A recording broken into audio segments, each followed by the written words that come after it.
What is it that makes the British seaside sinister? Why does it seem to attract so many killers? Is it the fact that the tide washes away their sins? Is it the fact that it's the end of the line? There's nothing overly frightening about a big wheel or a carousel. But what is undeniable is that the British seaside attracts and has always attracted death and murder.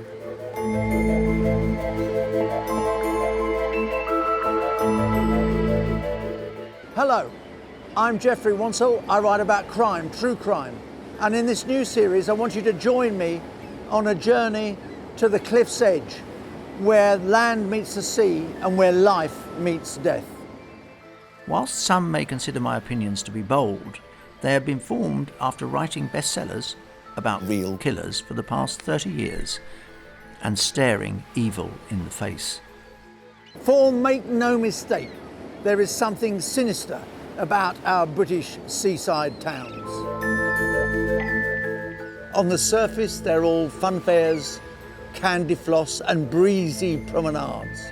But by digging a little deeper in the sand, we uncover an underworld of misfits and misfeasance, murder and mayhem.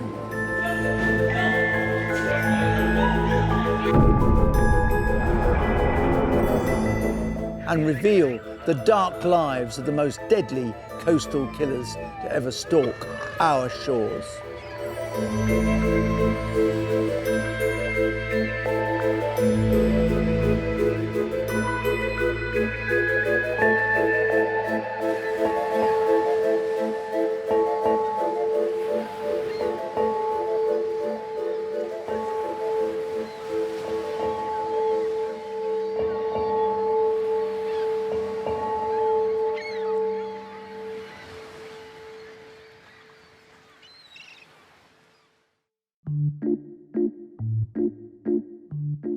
Malcolm Green, the killer in today's episode, is not a name familiar to many, but it is etched in the minds of the police officers who brought this man to justice, because he was brutal beyond belief. When you think of Cardiff, you think immediately of the docks, the Millennium Stadium, rugby. What you don't think of is the Wentloog Marshes, which are a no man's land between the city and the sea, between the city and Newport. There could be no better place to dispose of a body. And yet that's not the image that Cardiff creates in your mind. Malcolm Green is a man who struggled to control a lust for blood that had been instilled upon him almost by accident. He found a way to express it by working in a slaughterhouse. All those huge knives, cleavers, saws, dismembering bodies. Something struck a note in Green that was to reverberate throughout his life and to cause him to kill. Not once, but twice, in the most depraved manner imaginable.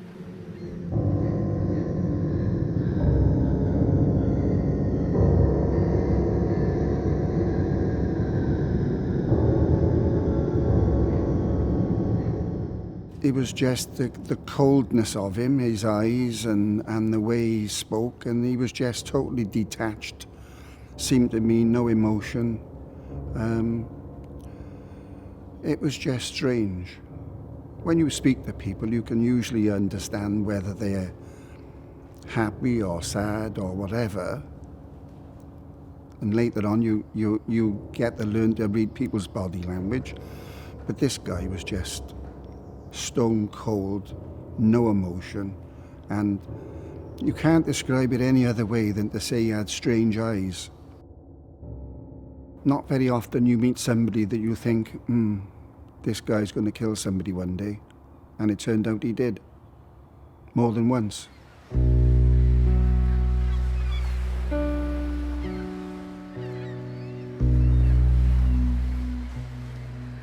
Malcolm Green was born and brought up in Cardiff. He knew the city and the marshes well.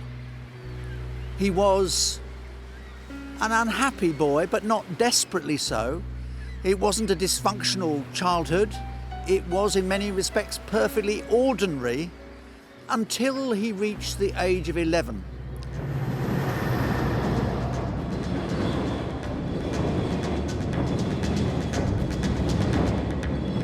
There came a moment in 1956 when his life changed forever. He was 12. He was playing on the railway line with his younger brother. Now, no one has explained ever exactly what happened that day. But what is undeniable is that Green saw his younger brother fall in front of a train and decapitated in front of him. There can be no doubt whatever that Green's life changed dramatically at that single moment.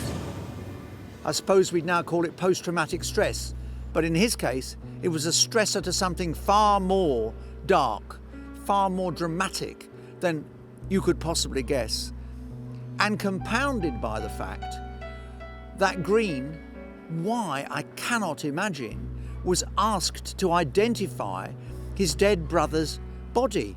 Why on earth weren't Green's family asked to do that? Can you imagine asking a 12-year-old boy to identify the beheaded body of his brother? It is inconceivable and utterly unacceptable.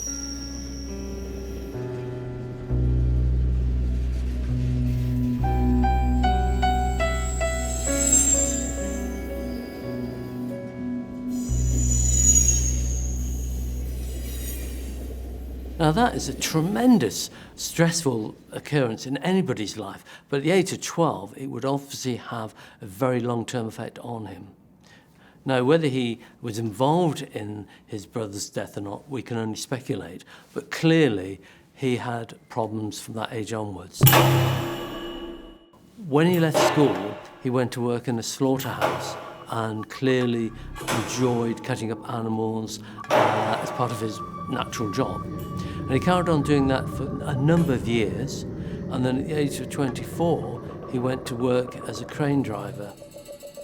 So has he, at that point, lost the opportunity to express his anger, to cut up animals, to enjoy that? It was during this period of his life that Green first came to the attention of the police.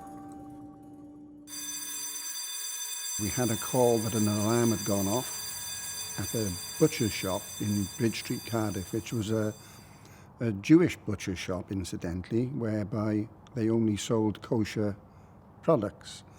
And there were live chickens in the backyard of this place. I think it was called Krotsky's. And the alarm had been set off, broken glass from the front door, and there was blood at the scene. So really, in Sherlock Holmes style, I followed a trail of blood to his house and arrested him and brought him back to the station. But in those days, we didn't have DNA like today, where you could have had that analysed quite quickly. It had to be sent off to the forensic science laboratory to be analysed against a sample of his blood. So it was some time before that happened. In the meantime, you couldn't keep somebody in custody whilst that test was being done, so he was released on Section 38 police bail, which was something like 3 or 4 weeks, when he was to be then returning to a station to be re-interviewed once we'd had the tests analysed.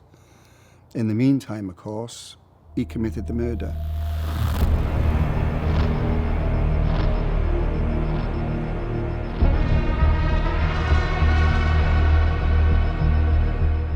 Working as a crane driver didn't satisfy Malcolm Green.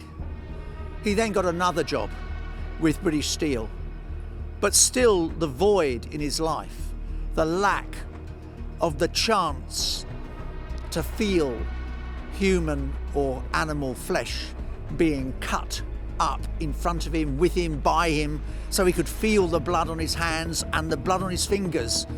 Imagine if you have that kind of bloodlust, it has to be satisfied somehow. And tragically, what happened was that he chose to kill, and that's the most significant thing of all, he chose to dismember the body.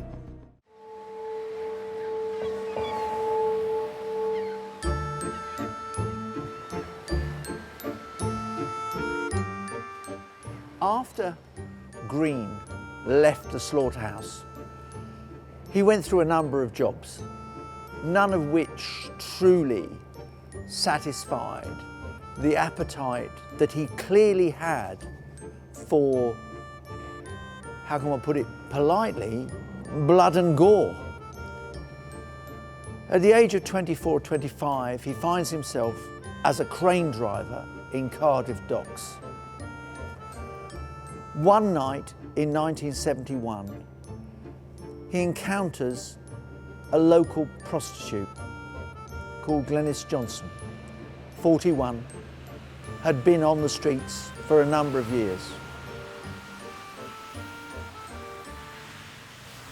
In those days, there was quite a lot of them, and they used to meet in the Custom House pub on Bute Street.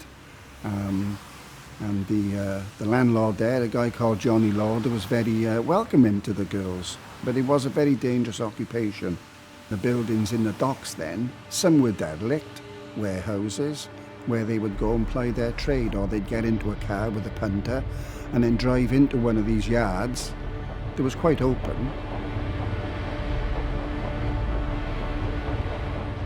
Whether he offered her money, whether he said, oh, I want to look after you, whether he said or threatened her, we don't know. But what we do know is that he took her to Wharf Street in Cardiff and butchered her. And I do mean butchered her.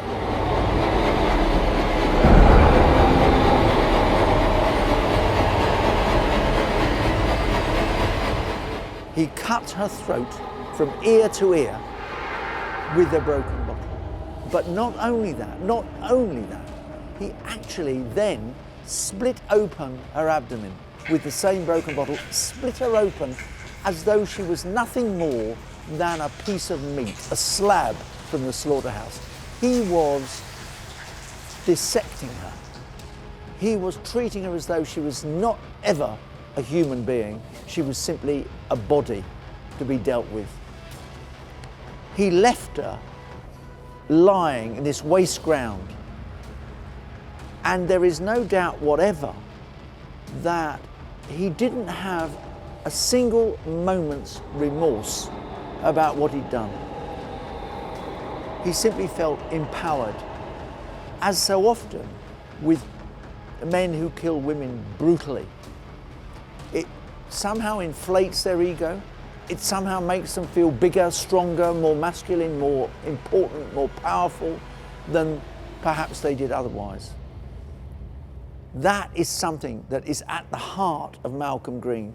He was a man who was insecure and in many ways impotent, and yet took his revenge on women who were alive.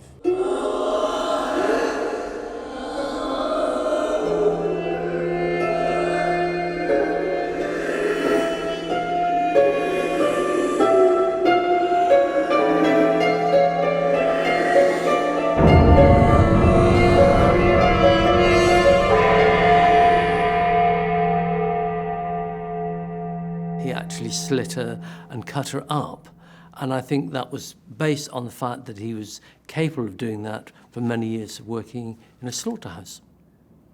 He was just using the skills that he'd practiced over many years in the slaughterhouse. No different from a surgeon. Surgeons who spend years cutting up bodies get very good at it. People who are butchering animals also get very good at cutting up animals and very good at cutting up people. But what was interesting was he didn't use a knife. He actually used a piece of glass. So when he met his victim, he wasn't armed with the knife that you would expect him to have been with. So again, it gives an indication of impulsivity, that he actually hadn't planned to kill his prostitute victim. But for whatever reason, he did, and then he cut her up with glass. But it also shows how skilled he was. Here was this girl on the docks, dead, body pretty badly mutilated. Where do you start? And they really didn't have anything until they started getting phone calls. And the phone calls were coming in saying, I know who did it, there's going to be more murders. Green was not the most intelligent man in the world.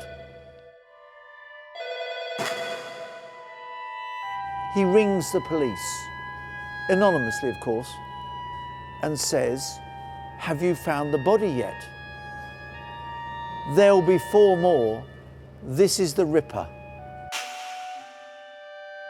So they tracked these calls to a telephone near the steelworks on the docks.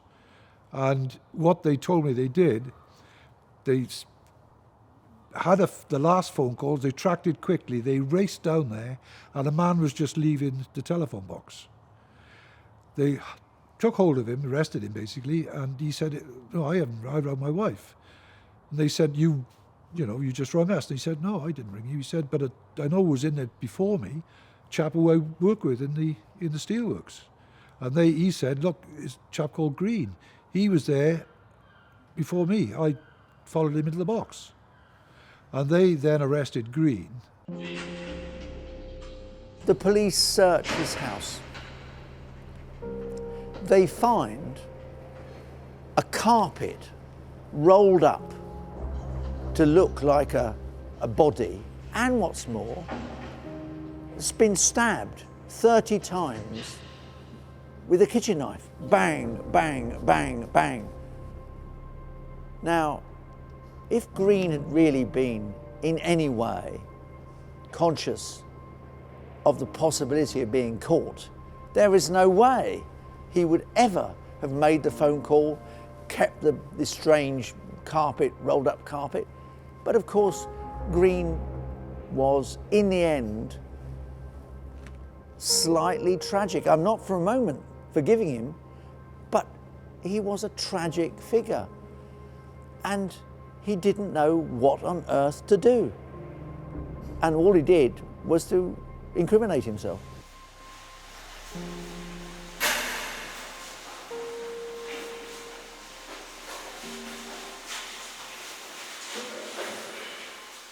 He was sentenced to life imprisonment, and I believe he did about 20 years in prison. He was a very troublesome prisoner. He was involved in the Gartree riots, and he was never, I think, a very cooperative prisoner while he was in prison. Towards the end of his sentence, he was allowed to go to the technical college where he studied, and during that time he met his girlfriend, who visited him while he was in prison, and then eventually he was released and went to live in the Bristol area. 20 years is a long time to spend in prison on a life sentence. So the authorities must have had some reservations about him. But he could have easily lied about his impulses. If people don't know that he's fantasizing about killing, if they don't know he's fantasizing about cutting up people and animals, he doesn't tell anybody, doesn't build up trust and relationships with a therapist in the prison system, then he can get through.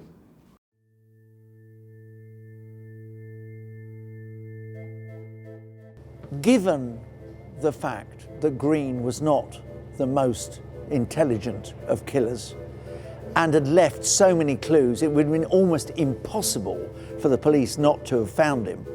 They did indeed. And in November 1971, he was convicted for the murder of Glenys Johnson and was sent to jail. Tragically, this was not the last we were to hear of Malcolm Green.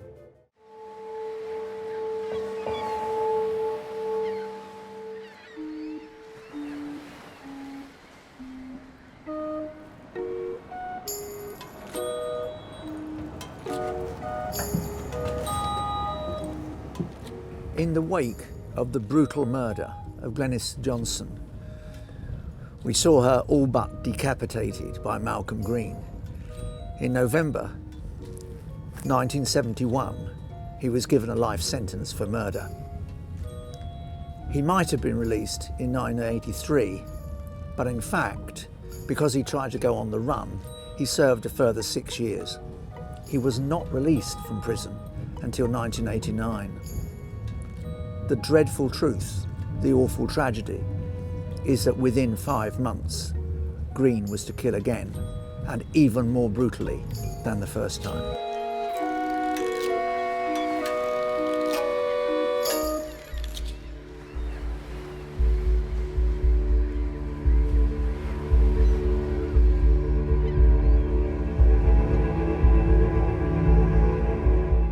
At 1:30 p.m, I had a call saying that there was 2 kit bags in abandoned on the A467 southbound between Risca and Rogerstone.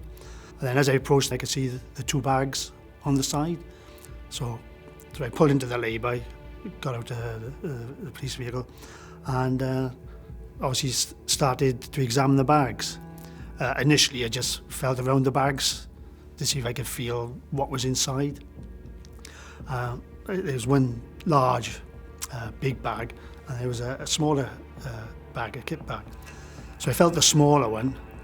As I felt around, I thought, sort of feels like it's portions of meat inside.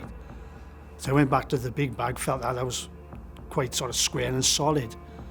So I went back to the small bag and then the zip. And then as I opened the bag then, I felt inside, and then I could feel like knuckles, like joints, the end of bone joints. I thought, is this portions of meat in here? So I ripped the one bag, looked at it, and as I looked at it, I could see sort of skin and hairs. So I thought, is it pork? Because that's what it reminded me initially. And then I further looked at it, I thought, but the hairs were too fine for pork, like a pig, and the skin was a lot darker than the pink of a pig. So I started wondering, I thought, so I ripped the bag again, and I got the impression that perhaps I was looking at the forearm. I thought, have I got a body here? Is this the arms, the leg in this bag? And is that the torso in the big bag? So I went back to the big bag. That was covered, wrapped up in a black bin liner. So I pulled that, and I could see sort of obviously the colour of the skin again, slight hair. I thought, I think I got the torso here, and I got the limbs in the smaller bag. So rather not cause alarm straight away, I got onto the air, said, I don't want to cause alarm at the moment. I said, but I think I got something suspicious here. Could you ask scenes of crime to come along for a second opinion?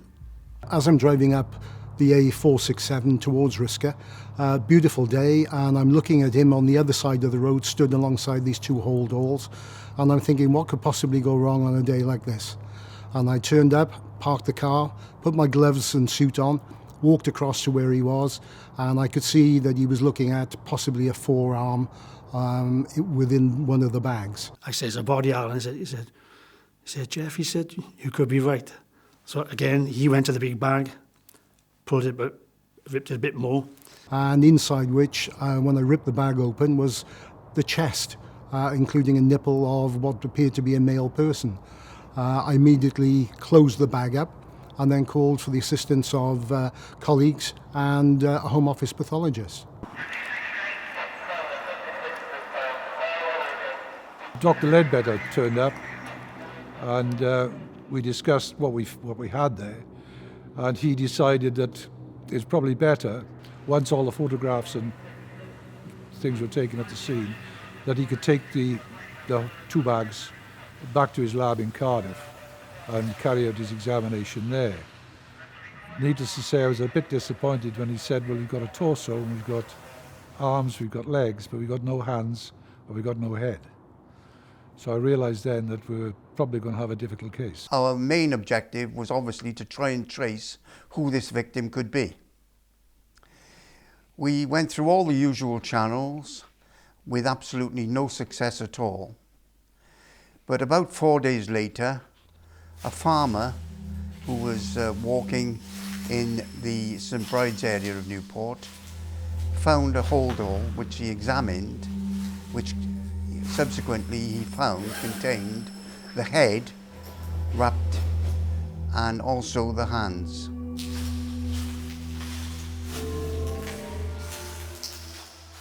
He was quite alarmed, if I recall correctly. Yes, he knew about, obviously, the murder because it'd been on the media throughout the days previously. And yes, he was alarmed, and obviously having rung through to the incident room, he was obviously aware that that was the right place to ring, so he obviously connected the two things and thought that what he had found was connected to the murder.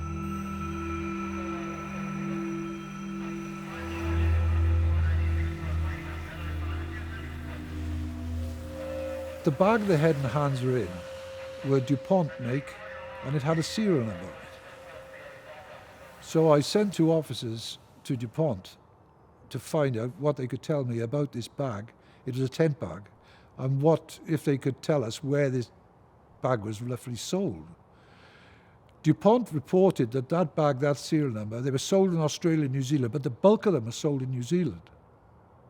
So I was faced with the possibility from these two bags that we had somebody who was probably from New Zealand, Australia, but more likely New Zealand, because the DuPont bag, I think there's something like 2,000 sold there and probably 1,000 in Australia.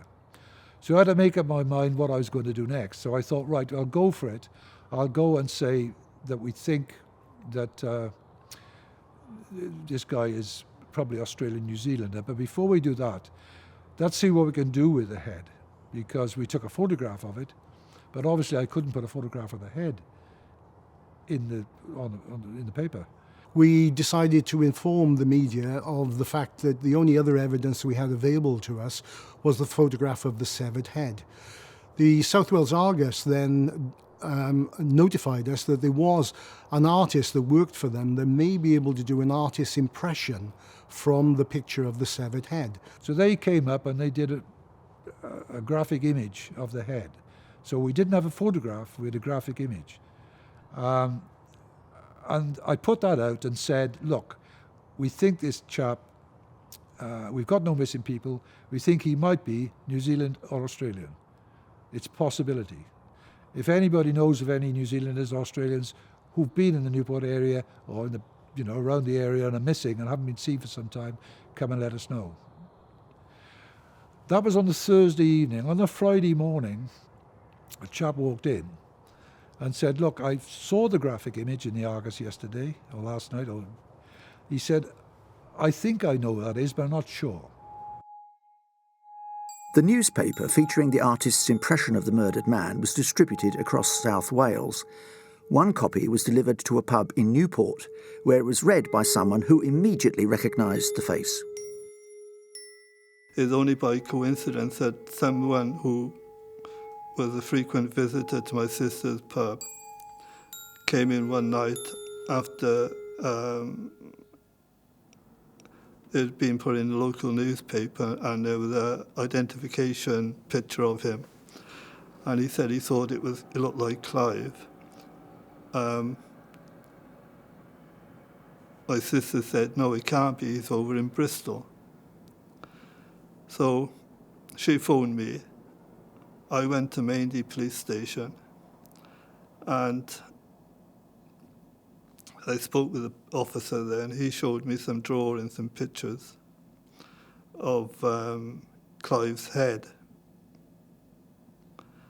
And I identified him.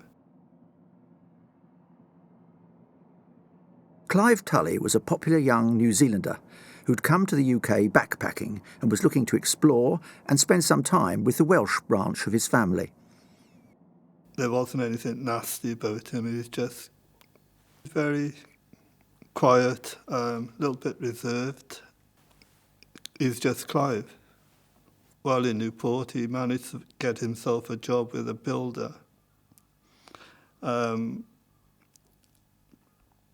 when the builder's contract finished, he was offered a job in Bristol with accommodation. And as it happened, one of my father's brothers lived in Bristol, so he went over to Bristol, and as far as we knew, everything was fine. What he didn't know was there was somebody else in his bed sit, Mr. Green, who'd just been let out of jail and was on parole. And as events turned out, sadly, Mr. Green took Clive's life.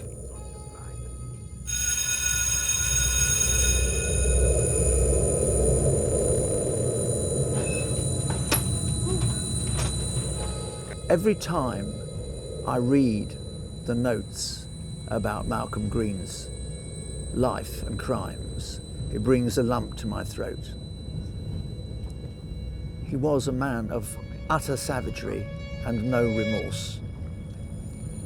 He moved into lodgings in Luxton Street in Bristol, where he struck up a friendship with a young New Zealand tourist called Clive Tully. They shared rooms.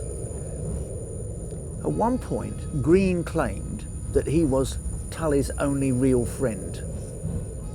Well, for a friend, he treated Tully with some disdain, not to say absolute destruction.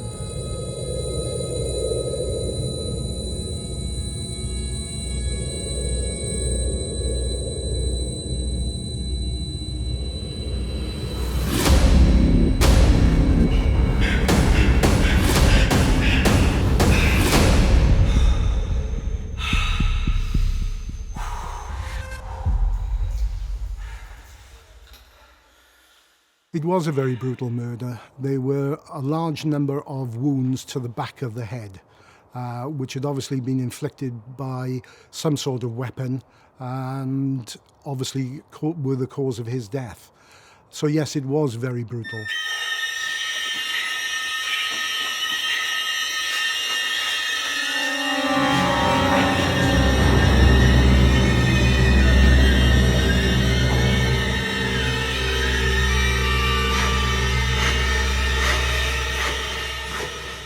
And then, of course, having killed him then, he was dismembered and obviously left for somebody to find.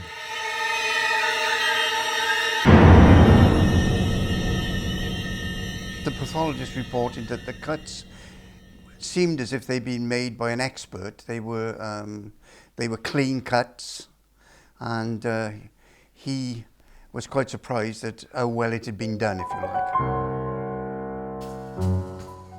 After killing Clive, Green proceeded to bag up his dismembered body parts and set off to dispose of them. But unbeknownst to Green, police were already onto him, and detectives decided to give his flat a visit, where a caretaker let them in. Knocked on the door, Green wasn't in. He said, "Oh, I'll just have a look in there." He got the key, looked in there, and he said there's some kit on the floor, which I just looked at, belonging to Tully. It was pretty obvious there was blood all over the place under the bed. The bed was actually over the patch of blood, which was about 46 inches square, basically. Also, we found in the flat a parole notice of Malcolm Green, which told us that he had previous convictions for murder. So it became quite obvious that it was really necessary to find him as quickly as possible.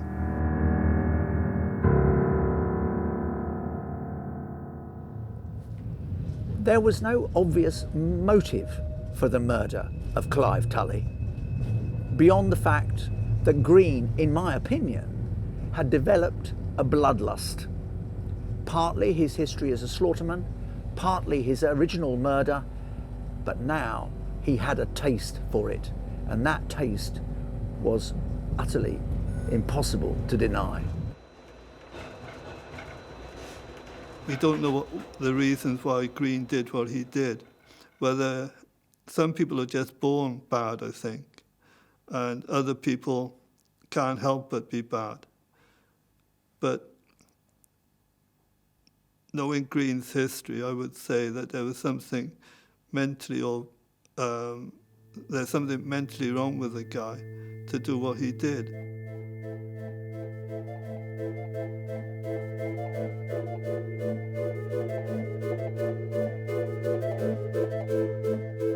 Green allowed his addiction to blood to blur his common sense. One of the mistakes he made was to leave his fingerprints all over the rucksack containing the torso of Tully. He was a killer already on the police's books. It would not take them very long to find him.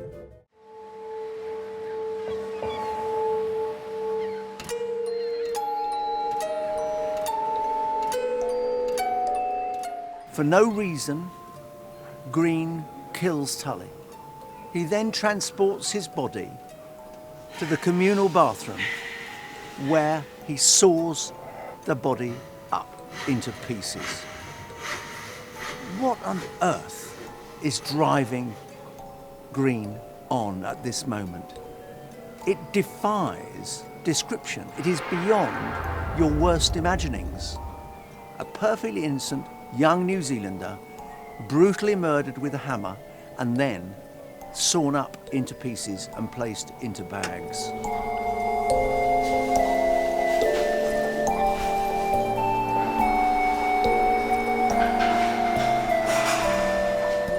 From inquiries we made with neighbours, we were able to ascertain that he was out with his girlfriend and his girlfriend's parents, and that he had been staying at his girlfriend's flat.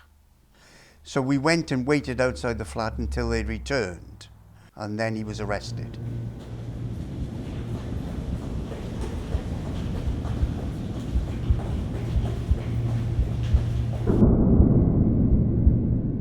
Malcolm Green was an extremely cool character. He was well educated and well able to answer every question that was put to him. He had a solicitor present, but surprisingly enough, he very, very infrequently referred to the solicitor before answering every single question that we put to him. I found this most unusual because most people we interview for serious crimes are usually no commenting, or if they answer just the question you ask them. But Green seemed as if he wanted to tell us everything that he could and try and turn us away from the scene. The supremely confident Green believed he could outwit the police during his interrogation, but behind the scenes, detectives were constructing a strong case against him, based on the trail of forensic evidence he'd left. We soon found out that the Tully's DNA was in the flat. There was blood everywhere. There was parts of blood in the sink, on the carpet. We could show that Green had bought cleaning materials from local hardware shops to clean the flat. He was identified.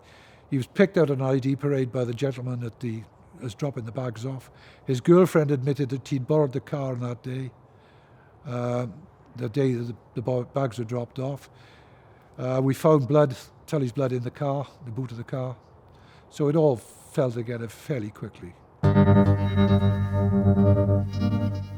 There is evidence everywhere that Malcolm Green must have committed the crime. But when Green gets to court and all these dreadful details are put before the jury, he is utterly emotionless. Doesn't blink, shows no sign of remorse, no sign of anything, except he wanted to get away with murder. I went to the trial every day, and there were times when I thought maybe the trial, Green's defence was taking it in a different direction and he would get off. But in the back of my mind, I knew that having listened to everything, there could only be one outcome in the end, and that was Green being found guilty. Not surprisingly, he was found guilty. And the judge sentenced him to life with a minimum term of 25 years.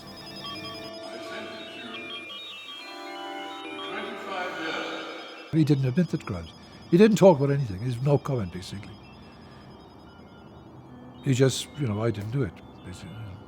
Like he said to his girlfriend, he opened his arms like that. He said, "I didn't do it, sweetheart. I didn't do it." She said, "I know. I'll wait for you." I didn't do it. I didn't do it. You're lying. Despite the display of histrionics that were acted out at the end of the trial, there was no escaping the fact that Green was now a convicted double murderer. The question remains, how could he have been freed to kill again? I can't understand how the parole board in this country allowed him to walk free, having committed one murder, and the judge in that trial said this man is too dangerous to be allowed out on the street again. And even after that, the parole board decided this man was safe to be let out on the street.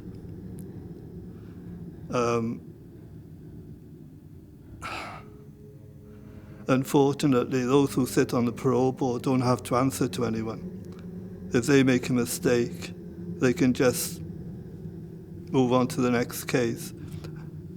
Sadly for people like Clive, they pay the consequences of their mistakes. The family found it quite hard to take at the time, especially Clive's mother, because some years previously in New Zealand, someone who was in prison for rape, I believe it was, warned the powers that be over there that if ever he was let out, he would probably kill, and he wouldn't be safe on the streets. As it happened, he was allowed out, and my aunt, Clive's mother, her mother, was then raped and killed. She was in her 80s at the time, which must have been devastating for her and the whole family. So then to lose Clive on top of that was absolutely horrendous. I was told afterwards that the chances of this man ever being released from jail again would be 0. But again, in the back of my mind, I've got a fear that sometime or other, maybe when he gets too old and frail, some idiot sitting on a parole board will say this man is now safe to be let out and put into some kind of nursing home somewhere to be looked after for the rest of his life. And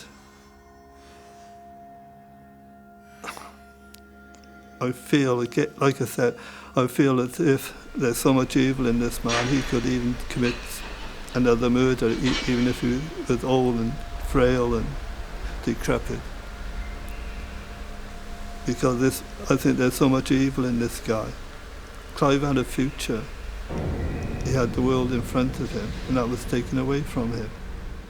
He should now be in the prime of his life. He should be married, he should have children, and he should be living a happy, wonderful life. But sadly, that was all taken away from him.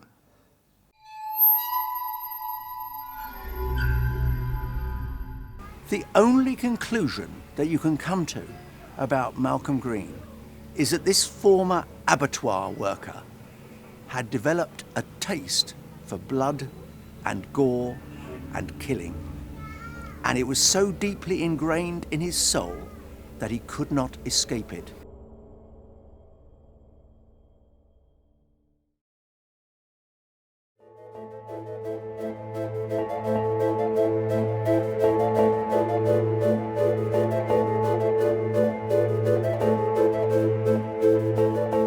Join me, Geoffrey Wansell, next time for more Murders by the Sea.